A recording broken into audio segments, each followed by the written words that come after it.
Alors du coup, moi c'est Aurélien. Je suis là parce que je fais partie de l'association Club Mars de l'ISAE Super Héros. Du coup, on est une association étudiante qui, à travers le programme d'ouverture sociale OSE, participe aux différents projets et du coup va faire de la vulgarisation scientifique dans les collèges et lycées. J'ai suivi le projet un petit peu du début à la fin, un petit peu du berceau, là où on était 4 ou 5 autour d'une table à réfléchir à comment est-ce qu'on pourrait articuler beaucoup d'établissements et les faire travailler sur la mission Insight. À l'origine du projet, c'est des enseignants-chercheurs de l'ISAE Super Héros qui nous ont proposé de travailler autour de la mission Insight avec nos établissements scolaires partenaires du programme OSE. L'idée c'était pour nous de travailler avec l'ensemble des établissements, d'avoir vraiment un projet fédérateur et de permettre à tous nos enseignants du secondaire aussi de pouvoir travailler sur un même sujet tous ensemble. C'était très souvent les jeudis après-midi, aller intervenir dans les collèges et les lycées. On a un petit peu fait le tour de l'académie, je crois 22 établissements. On discutait toujours d'exploration spatiale en général, avec toujours un petit peu d'histoire pour qu'ils se rappellent de ce qui s'est passé sur l'exploration lunaire, etc. Donc on passait souvent beaucoup plus de temps qu'on avait prévu là-dessus parce qu'il y avait un besoin.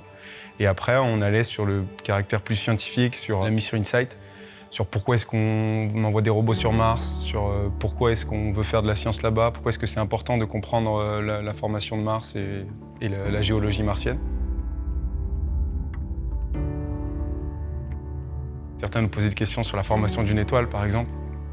Il suffit de trouver les bonnes analogies, les bons trucs qui attrapent leur attention et qui s'adaptent au niveau qu'ils ont, parce que souvent, ils ont des connaissances qu'on ne soupçonne pas.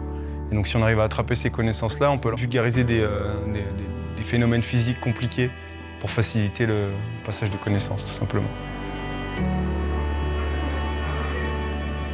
Pendant le projet, il y a eu l'ingénieur de la NASA qui est venu discuter un petit peu de comment est-ce qu'elle s'inscrivait dans l'exploration spatiale.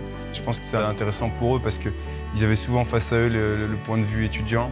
Et du coup, on avait une relation un petit peu privilégiée qui nous positionnait pas comme professeur ou comme quelqu'un qui vient vraiment présenter son métier. On était un petit peu entre deux. Et donc le fait de pouvoir interagir avec nous et en même temps un ingénieur de la NASA, ça rapprochait directement d'eux le métier.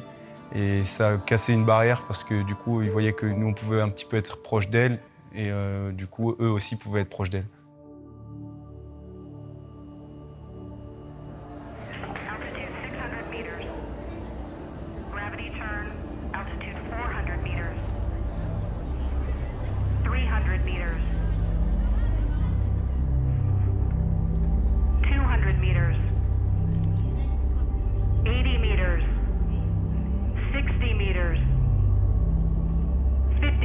Constant velocity, 37 meters, 30 meters, 20 meters, 17 meters, standing by for touchdown.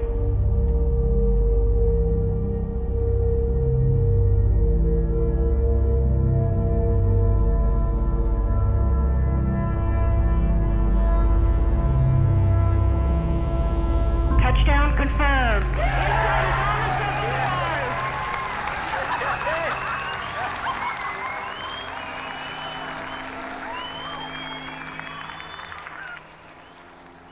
L'instrument, maintenant, il est posé et il écoute Mars avec une sensibilité inégalable. Et dès que Mars bouge, on le sait.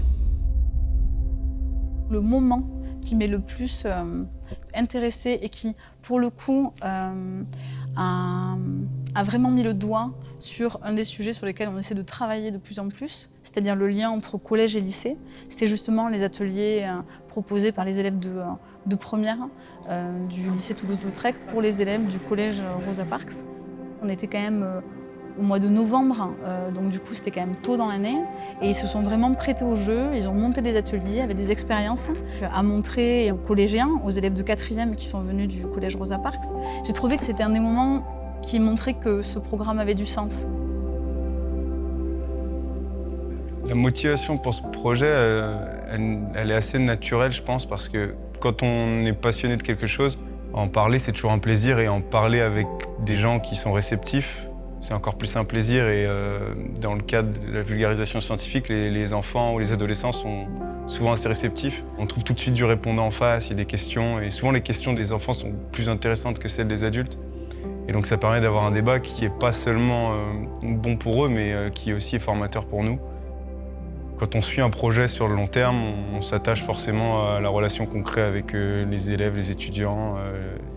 Ce qui fait qu'à la fin, le temps qui est passé, c'est que du bonus pour nous aussi. Parce qu'on avait vraiment une relation de confiance. Ils se sont rendus compte que nous aussi, on faisait des bêtises, que nous aussi, on faisait des erreurs, que nous aussi, on a eu des mauvaises notes. On a encadré aussi les projets qui étaient menés par les collégiens et lycéens.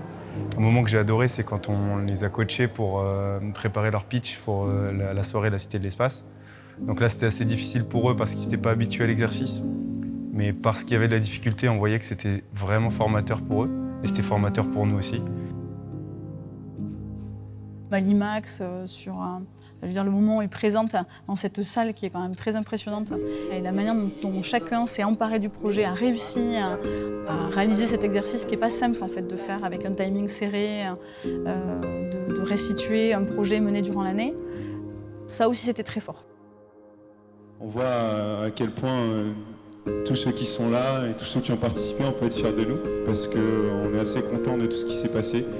On est content et à chaque fois qu'on venait intervenir dans un de vos collèges et lycées, on passait un super moment. À chaque fois, vous aviez des questions super pertinentes. Donc bravo à vous tous de vous être investis.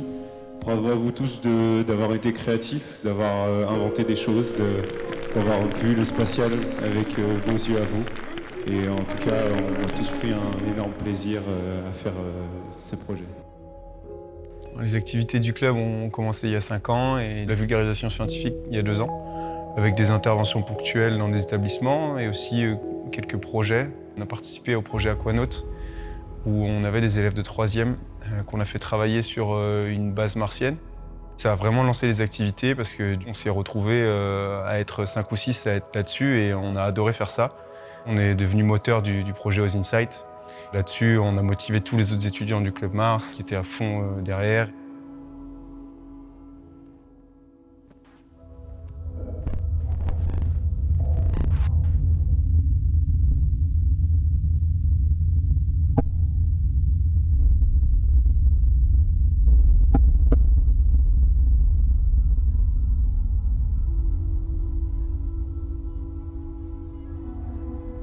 Les gagnants en fait, du concours oratoire à la Cité de l'Espace, on leur a permis en fait, de passer 2 jours à Paris. Donc, dans un premier temps, ils ont assisté à une conférence sur la mission Insight à la Sorbonne. Et le lendemain, en fait, donc, on a fait une journée au Salon du Bourget. Le matin, ils ont eu la possibilité en fait, de présenter leur projet de la même manière qu'ils ont pu le faire à la Cité de l'Espace, mais dans le Salon du Bourget. Donc, pareil, très valorisant en fait, pour les collégiens, lycéens, de pouvoir présenter ça sur un événement comme le Bourget. Et l'après-midi, en fait, on a pu impliquer les parrains et marraines du programme puisqu'ils auront fait la visite en fait, du Salon du Bourget avec Inès Belkacem qui a pu présenter le Salon du Bourget version spatiale et puis avec Mathieu Ponembalom qui, lui, leur a fait une visite en fait, de la partie plus aéronautique. Alors, sur tout le projet, on a été au moins 40 à être impliqués sur les interventions, sur l'encadrement des soirées, sur la retransmission de l'atterrissage d'Insight. Et donc on était de dernière année jusqu'aux premières années de l'école. Il a fallu mettre en musique tout ça, c'était un beau challenge. Mais c'était très sympa de voir qu'il y avait du répondant aussi au niveau des étudiants de l'école et que discuter d'exploration spatiale, faire partie d'un programme d'ouverture sociale, ça plaît aux étudiants. Cécile et Émilie sont 2 sur l'encadrement de toutes les activités. Et du coup, au niveau de la force de travail sur le terrain, si on peut dire, elles ont toujours besoin d'étudiants. Surtout parce qu'il y a énormément de travail et que n'importe quelle aide qui vient est la bienvenue. Ça fonctionne comme ça depuis le début du programme d'ouverture sociale. Il est géré par Cécile et Émilie, mais c'est souvent des étudiants qui vont intervenir pour faire le lien.